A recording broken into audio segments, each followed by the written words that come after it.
walk around Peaker's Earthship, generic global model Earthship, and point out things that relate to the 6 points that Earthships address, and then we'll be inside going through that more. But we're looking at obviously solar gain, winter and summer. So the glass face is that solar gain. It is not vertical, but it is not sloped very much. It's kind of hinting at being perpendicular to the winter sun, but not completely. That gets us the most solar gain we can get from this angle. Now notice the upper angle where the panels, the solar electric panels, PV panels, and the solar hot water panel are, they are at more like a 45, because that is the mean average angle between what would be perpendicular to the winter and perpendicular to the summer sun. And what that does is it gets us the most sun throughout the year for the electricity and for the solar hot water. So there's the reason for the difference in the angle of the plane that the panels are on and the angle of the plane that the glass is on.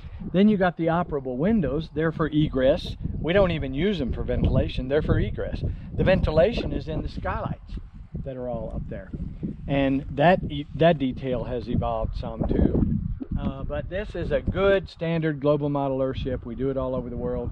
And it is configured to encounter the phenomena of the planet and protect you. Now in the back here, let's go out on the road, it's probably better.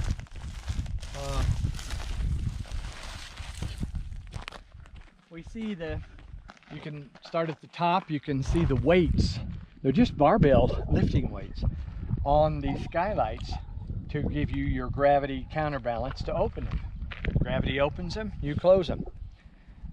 You can see the little risers from the cisterns to bring in the roof water up there at the very top near the roof. And then you can see the cooling tubes. The cooling tubes have to have caps on them that keep out bugs, keep out rabbits and mice and so on.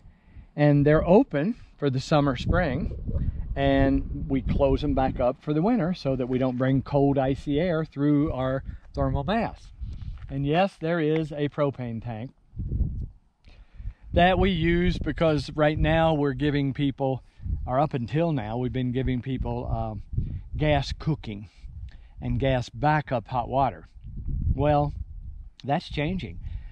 Solar panels and solar electric systems are getting better and cheaper, and induction cooking is getting better. So we're starting to replace gas cooking with induction electric cooking, and it's working. And so we're about to not need much gas. I mean, I guess you would still have gas as backup hot water, but in this climate, in New Mexico, we don't even need backup hot water from solar. Solar will do it all. So we're inches away from doing away with gas altogether. And that's fine. For the last couple of decades, we've used a little bit of gas, you know, like maybe 10% of the gas that normally people used to use. Hell, if the whole 8 billion people on this planet used 10% of the gas that they used to use, we'd be able to be here another 1,000 years. So, and we wouldn't be fracking all over the globe. So we were okay then. Well, we're going to be better now. And that's the thing. When you do this direction, you constantly, when you just dive in, which is what we did, and learn the hard way, you find that you can keep improving it. You may not be economically feasible when you first start, or you may be into more maintenance than you want to get into when you first start. This is when we first started, you know, 5 decades ago. But now we've refined it because we jumped in and we kept having to make it better, make it better, make it more economical, make it better, make it more economical. We had to keep doing that, and we've done it. And this product right here does it. It takes care of people, and it is obsolete. The global models that we're going to be doing now, this next year, are, I would say, 15% better performance than all of this. So it keeps getting better because we're doing it. And we'll take you through the inside and go into all of that.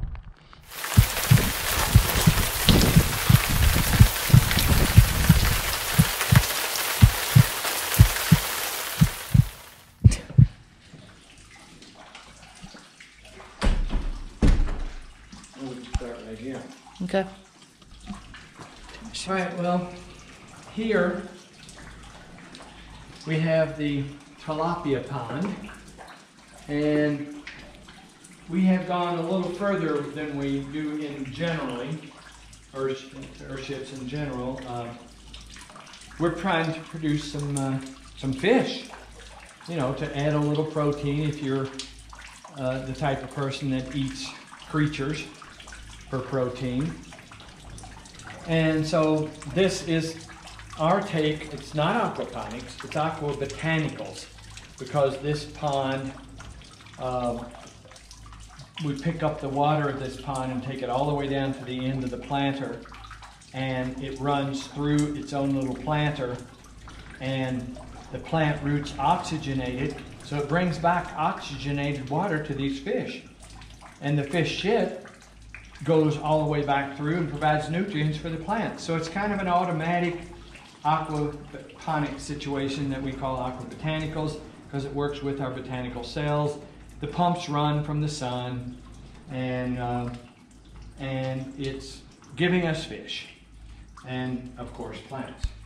This is the garage. A lot of Earthships these days are wanting garages, and it's a garage that doesn't ever freeze.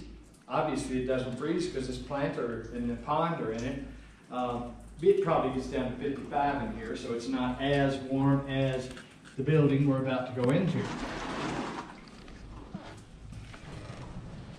Now we're in the greenhouse, and the greenhouse is a buffer zone between however hot and however cold it is out there and the 70-degree comfort zone of humans inside there.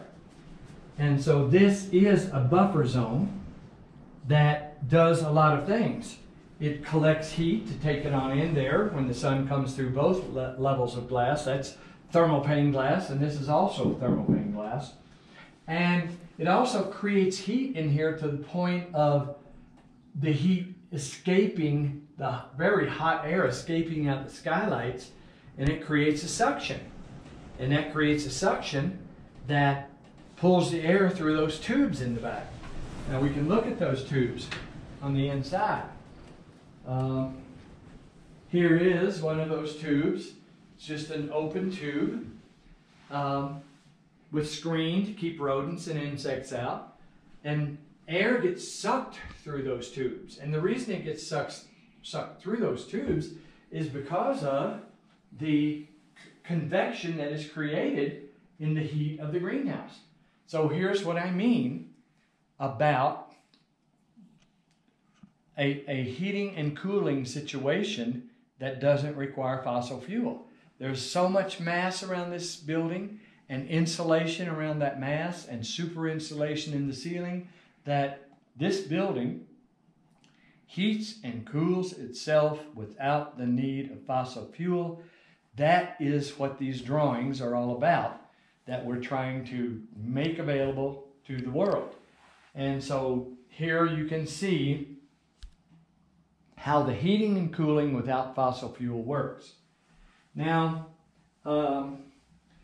we saw the solar panels out on the roof, and there weren't too many of them. You don't see huge amounts of solar panels in these buildings, and that is because these buildings just don't need that much electricity because they do not have heating fans and wells and all that kind of stuff. So we have basically a typical circuit breaker panel here, and our inverter and our batteries and our whole modular power system, actually we should just go look at it, is in the garage where it doesn't get cold or hot. A lot of the other global model Earthships have a battery box and a POM, a power organizing module box on the roof. And that is not as convenient as having a garage. And here it is. Here's your power system right here. And it's called a POM, and we can make them and ship them off to you. And here's the batteries. And batteries have improved a lot since this building. They're more expensive, but they last 20 years as opposed to 10 or 12. And so the power system, the thing to note about it is that it's built into the home and into the shapes of the home, and that it is not super expensive these days because these homes do not need radical amounts of power. And so then the roof that we were looking at when we were out back, it catches water and in a gutter out to the back and throws it into cisterns. And the cisterns gravity feed what we call a water organizing module. The cisterns come in here and they go through a little filter by a pump, and the pump pushes it through other filters and out to a pressure tank, which is right here. Here's a pressure tank, and this is a conventional pressure tank, and that gives you conventional household pressure. And then we come back and we go through another filter and through a drinking ceramic filter that you can put in a sewer and drink out the other side. So this is just the filter pump system that organizes. We call it a WOM, water organizing module, that organizes our water that comes from the sky. And then what we see out here in the kitchen and any other sinks, you have hot and cold water, and you have drinking water. So our drinking runs through the ceramic filter. The hot and cold goes through the rest of it. And what we could have seen out there on the front face is a solar hot water collector. Just a typical, everybody knows what a solar hot water collector looks like and does. Well, what it does is it collects solar hot water. And it exchanges, it's got an antifreeze in it that collects solar hot liquid. That liquid goes into this tank in coils and heats water in this tank. And then this water goes into our faucets and everything. So the solar hot water system is called using what we call a heat exchanger. Now, you turn on your faucet and the water out of this heat exchanger is called on when you turn on your faucet with the pressure tank. But it goes through this gas demand hot water heater first. And if this water from the sun on a cloudy day, sort of like today, if it's not hot enough, this heats it up. If it's not hot at all, this heats it up. This heats it as it runs through it. So you have essentially endless hot water. So you have hot water from the sun, you have water from the sky, you have electricity from the sky, and then you have a comfortable home. And so you end up with rooms like, here's the bathroom, the guest bathroom, and notice again you have hot and cold drinking water, and you have, hot and cold water, and you have drinking water.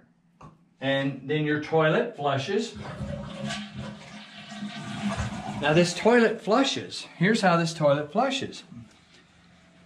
You wash dishes and you take a shower in the shower with the solar hot water and the gas backup, and it drains into this planter. It's called a botanical cell. And the hot water, the gray water, we call it gray water, that drains from your shower, drains through this planter. It drains at that end. And it runs all the way through this planter. And all these plants, their roots go down and they get that water. But as they get that water, they're spitting out oxygen. And as they spit out that oxygen, it cleans up that water. Now, it produces food, figs, bananas, grapes. I forget what these little things are, but they're rich in vitamin C. Inca berries. And what are they? Inca berries. Inca berries. Avocado tree. So you are cleaning up your water while you provide food and flora. Right, here's some roses. And you are then recapturing that water to flush that toilet. So you are flushing your toilet with water you took a shower in yesterday.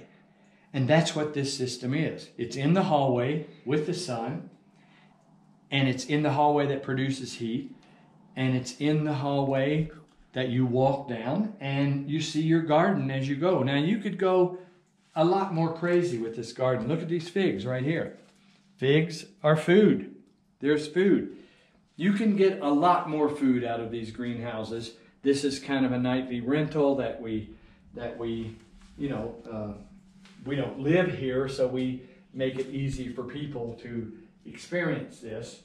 And so now you're seeing that we use the water more than one time. We use it 3 or 4 times, and we run it to the shower water through this and then flush the toilet with it. Then the toilet goes out to a conventional septic tank, and the conventional septic tank drains into another botanical cell outside that we use to grow plants outside in this arid climate. And so, we've addressed the water, we've addressed the electricity, we've addressed the food. This is obviously food producing, and the comfortable shelter without fossil fuel. And then there is the garbage. Well, there's nothing that shows except here's bottles. These are aluminum beer cans, and the building walls are made of tires, but they're all covered with plaster now, so that this room, these walls, they're tires. They're tires with packed out mud and clay plaster over. And this room, the building is made with tires and cans and bottles. And so we're using our garbage. We're heating and cooling without fossil fuel. We're making electricity from the sun. We're collecting and using water. We're reusing our water several times to treat our sewage. And we're producing food. Those are the 6 things. That's how this building does those 6 things. We have been doing this building model for maybe as much as 15 years. And it is now ready, I'm saying, for public consumption. Here's a bathroom showing it all with the hot and cold water and the drinking water, and the toilet that flushes from the shower you took yesterday. And there are a lot of details that we go into in our academy and our courses and everything. But we now have construction drawings for this building. And this building has been built all over the world. And we're, due to the coronavirus and our evolution as a company, we want to make this building available to people. So we're just making it ridiculously cheap. Go on our website, earthship.com, earthshipbiotexture.com, and they show you the drawings for this building, anywhere from a studio size to a 4-bedroom, 3-bath size, with or without garage. This building is now being made available as a push to try to give us a little bit longer time on this planet. And it's there. Take it or leave it. It is the fruit of 50 years of research and development, and it is worth it at this point. So this is what we are putting out there in terms of extremely low price drawings that you can take, and there are even books that go with it. You can see that on the website, to show you how to build this building, show your architect and contractor and you all to go together how to build this building, how to get this building for yourself and be much more secure and absolutely damn near eliminate your footprint on this planet. You are joining this planet. You are encountering this planet with this building. And that's called the Global Model Earthship.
vessels that will take care of our needs.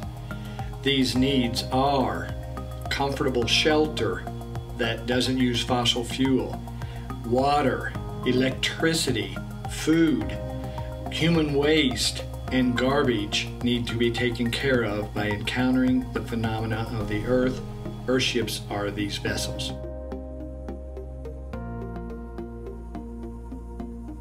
What the Academy does is teaches students how everything comes together to create sort of a home that's a living environment rather than just a structure that you live in.